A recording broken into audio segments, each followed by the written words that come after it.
Hello everybody, Joy here from Get Life Coaching. How are you? So I just wanted to jump on here real quick, and I had this interesting conversation with a mentor, a coach I'm mentoring. How about that, right? And we were talking about the 3 stages of transformation.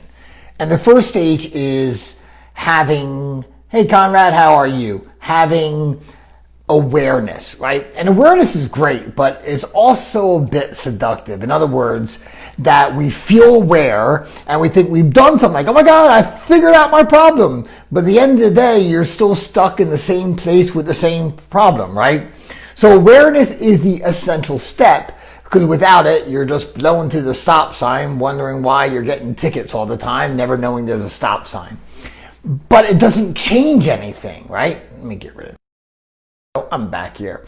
So the second, hi Anastasia, how are you?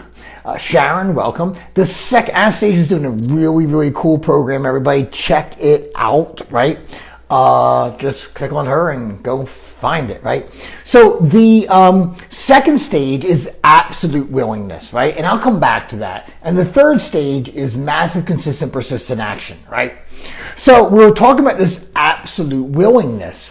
And what came up was a term that I called conditional willingness. So think about this, right?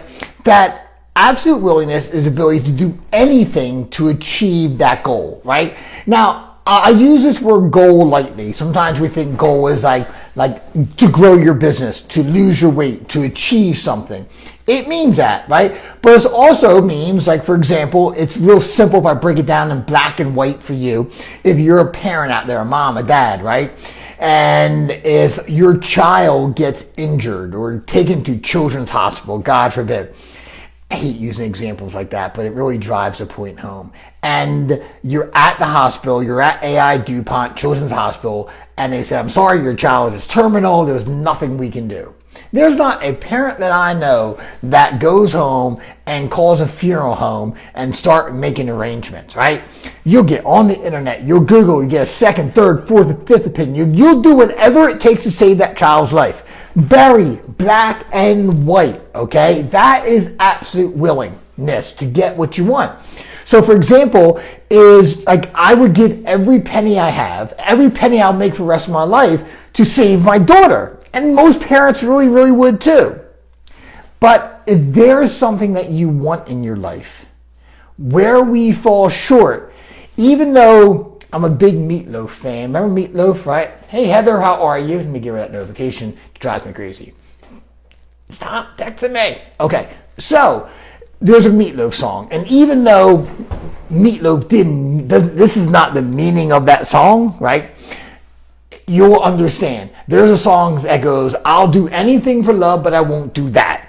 Okay? And in the song, it means, I won't cheat, I won't lie, I won't leave you, right? So it's play on words. But if you took that really just for the common level of language, I'll do anything for love, but I won't do that. That's how people deal with getting the things they want in life. I'll do anything to change my life, but that. Right? I cannot tell you how many people first start at one of my coaching sessions and a relationship and they are fighting. They're on the verge of divorce. Like, I'll do anything to save my marriage. But they won't love unconditionally. They won't let go of the past. I'll do anything to be there for my kids and be healthy, but I won't change my diet. I won't work out. I won't pay for a health coach. Right? I'll do anything to be happy, but I won't walk on fire. I won't become vulnerable. I won't invest in myself. And that's the trap. See, we think willingness is this commonality. In other words, we think all willingness is the same. And it's not. There is conditional willingness that seduces us. And then there's absolute willingness, which means I will do whatever it takes to achieve it. Don't mean you violate your standards, violate your ethics, cheat or steal or break the law. That's not what I'm talking about. It starts with the mindset and then trickles into take massive, consistent, persistent action. Because we dabble. That's what we do, right? Come on, think about this, right? I know there's times for me.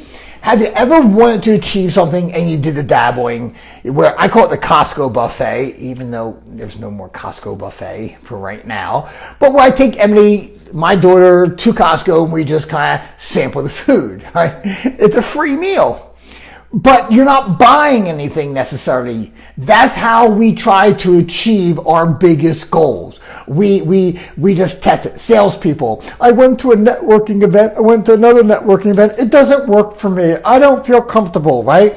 Bull, right? Go to 20. Like I train coaches right now. We have this program called Get You to Launch. It's a ground up building for coaches, like business in a box for coaches. And one of my suggestions, I just did a video for this, is do a Facebook Live every day. I don't know what to talk about. Number one, hang on a second. Let me ask you, is growing your coaching practice an absolute must? It is. I want to do this. Everyone tells me. But you won't do a Facebook Live. Well, I don't want to look bad. See, that is that conditional willingness. We have to, be aware of that conditional willingness and then check it and shift to that absolute willingness. But which one's easier? Conditional. It's easy, right? It's easy to do it because what happens is you'll say, I'm tired. I don't feel good. I'll work out tomorrow. I have problems with, my relationship. My kids need me right now. We'll come up with a gazillion excuses. Then we'll go and we'll find friends or reach out to our friends that tell us that stuff's okay because they're doing the same thing too. And we'll justify the reason why we don't get what we want. And then we'll say, well, I never really wanted it anyway. And then when that's all over, we become a martyr because you know why I didn't get that? Because I had to do this. And I don't think that's what we're here for, guys, right? I think we're here to achieve. I think we're here for more. Somewhere along the line, we were taught more is wrong. I remember sharing that at a seminar once. I'm like, more is good. I know it sounds a little like Gecko in Wall Street where he goes, greed is good, right? But no, more is good. And the person goes, no, that's selfish. I go, please tell me how more is selfish. Because you should only take what you need from life. I was like, no, right? I said, do you have children, right? And the person goes, yeah. I said, do you want a better, more of a relationship with them? Yes. Great. See, more is good. Do you impact people's lives? I said, I do impact people's lives through my church. I said, want you to stop because there's still more people that needs, the assistance what our church believes in. I said, well, that's more, right? Then what happens is, then there's people who want, I said, you're married, don't you want a more relationship, deeper relationship with your wife, with God? See, more is not bad. We've been lied to. More is good. Now, be appreciative of what you have. 1,000%. Be grateful for everything you have. Because that will ground you. That will keep you connected. But once we give up that more, that desire, then we'll create conditional willingness that leads to the excuses and the stories of why we don't get what we want. Versus going absolute willingness. Because that's what you deserve. We weren't put on this earth to settle. We weren't put on this earth to be average. There is nothing average in us. There's not an average bone in our body. Our organs, our brains, there's nothing average. I remember holding Emily for the first time and many times after, I've never said, my God, my daughter is so beautiful, but she's just average. That's not what we're here for. But to do that, we need absolute willingness to do whatever it takes to achieve that thing that we believe in. Because that's our birthright. And then we back that up with massive, consistent, persistent action. So do something versus staying the same.